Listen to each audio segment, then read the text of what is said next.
Tuhan bersamamu. Dan bersama rohmu. Inilah Injil Yesus, inilah Injil suci menurut Santo Lukas. Dimuliakanlah Tuhan. Sekali peristiwa timbullah pertengkaran di antara para murid Yesus tentang siapakah yang terbesar di antara mereka. Tetapi Yesus mengetahui pikiran mereka. Karena itu ia mengambil seorang anak kecil dan menempatkannya di sampingnya. Lalu ia berkata kepada mereka, "Barang siapa menerima anak ini demi namaku, dia menerima aku. Dan barang siapa menerima aku, menerima dia yang mengutus aku. Sebab yang terkecil di antara kalian, dialah yang terbesar." Pada kesempatan lain Yohanes berkata, "Guru, kami melihat seorang mengusir setan demi namamu, dan kami telah mencegahnya karena ia bukan pengikut kita." Tetapi Yesus menjawab, "Jangan kalian cegah, sebab barang siapa tidak melawan kalian, dia memihak kalian." Demikianlah sabda Tuhan. Terpujilah Kristus.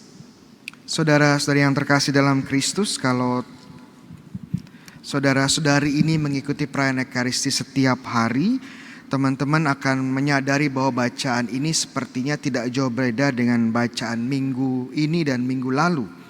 Kenapa seperti itu? Karena memang siklus bacaan harian dan bacaan hari Minggu itu memang siklus yang berbeda ya. Siklus hari Minggu itu ada 3 ya.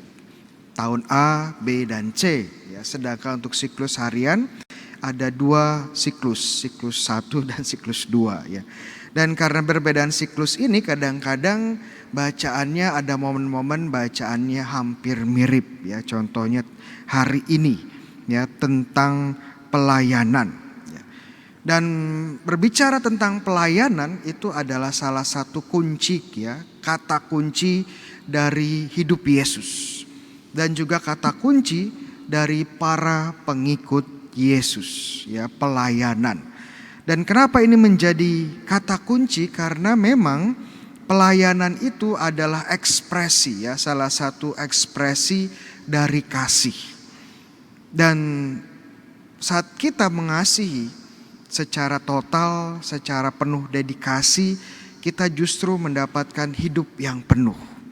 Hidup kita penuh. Dan saat hidup kita penuh, hidup kita mencapai kepenuhannya ya, penuh dengan kehidupan, kita justru memuliakan Tuhan. Jadi polanya itu pelayanan sebagai ekspresi kasih, dan saat kasih kita penuh, dedikasi, hidup kita pun semakin sempurna, semakin penuh, dan saat hidup kita semakin sempurna, kita semakin memuliakan Tuhan.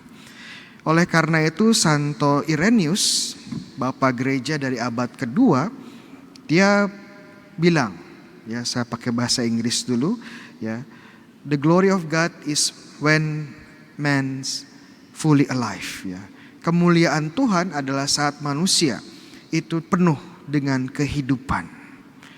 Kemudian Paus Benedictus ke-16 juga bilang ya, "Holiness is none other than charity fully alive." Ya.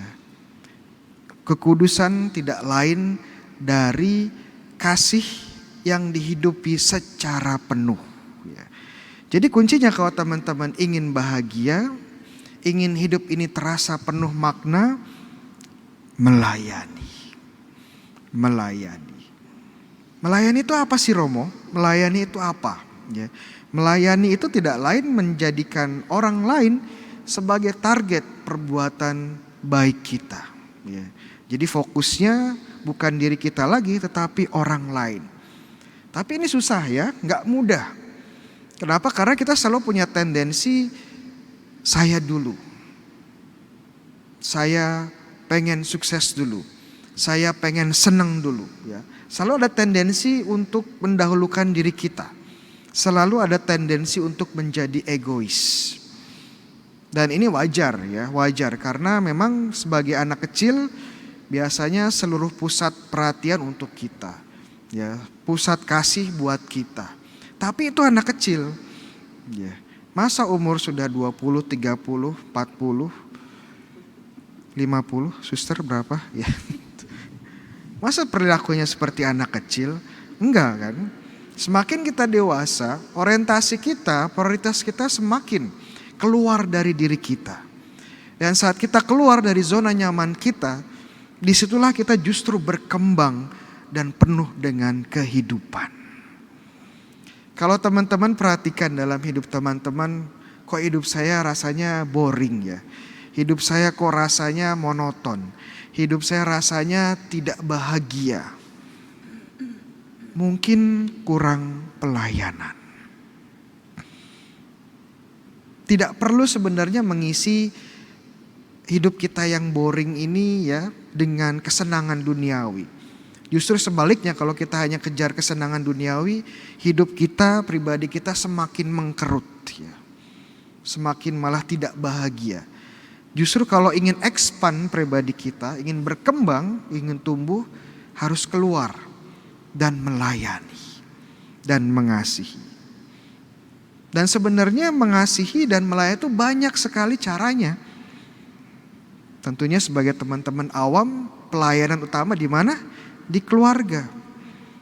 Ya, nanti kalau memang sudah di keluarga sudah oke, bisa melayani di masyarakat dan di gereja. Dan di gereja pun banyak sekali pelayanan. Ya, pelayanan di konteks liturgi, menjadi asisten imam, menjadi lektor ya, menjadi tata tertib, pelayanan di komunitas-komunitas gereja, melayani orang miskin ya, melayani yatim piatu, melayani teman-teman yang memiliki disabilitas, melayani mereka yang di penjara ya. Banyak sekali bentuk pelayanan. Dan kalau kita mencoba memberikan diri dalam pelayanan, disitulah kita menemukan diri kita berkembang. Gak mudah, tapi memang itu tantangannya. Ya, hari ini kita merayakan Santo Vincentius Apaulo ya. Dia seorang imam yang kemudian memberikan diri dalam pelayanan kepada orang miskin. Dan bagaimana semangat pelayanannya ini tidak hanya berhenti pada dirinya, dia pun pengen orang lain juga melayani.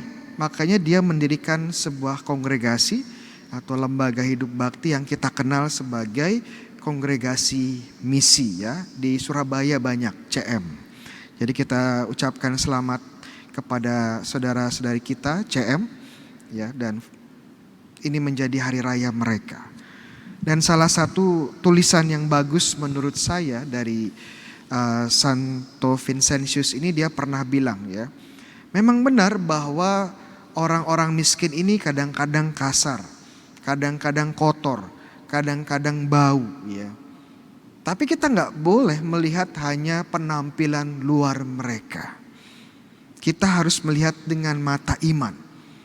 Kenapa? Karena mereka adalah Yesus sendiri yang memilih untuk menjadi miskin. Itu kunci kita, kata kunci kita pada hari ini. Beranikah kita melayani? Beranikah kita mengasihi? Beranikah kita menjadi kudus? Amin.